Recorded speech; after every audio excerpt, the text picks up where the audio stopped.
taarika bareedaa takkaan isinii hima jaalowwan kiyya ka islaamaa gurbaa tokko sakaratul mawtii keessa seenu yeroo sakaratul mawtii keessa seenu abbaa isaatii fi ayyoo isaatii fi jaartii isaatii fi ilmaan isaatu ni booyan jaalowwan kiyya ka islaamaa yeroo kana yeroo booyan sakaratul mawtiin san xiqqoo shikhif irraa jette yeroo kana gurbaan abbaa isaa gaafate yaa abbaa kiyya maaltu si boochisaa jennaani yaa ilma kiyya haala ati itti jirtu kanaatu tuutun na boochisa gaahii jeen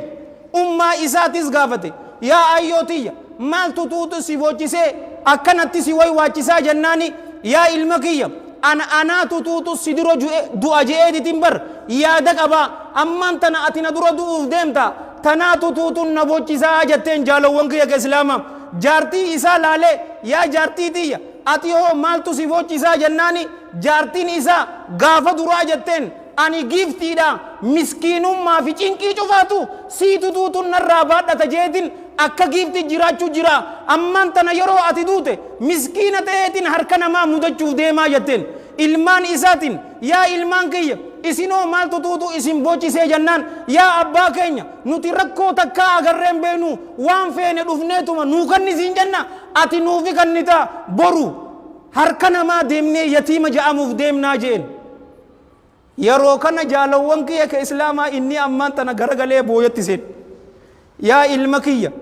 jaartiinis yaa jaarsa kiyya ilmaanis yaa abbaa keenya maaltu si boochisaa jennaan cufni keessanuu wanni boochaniif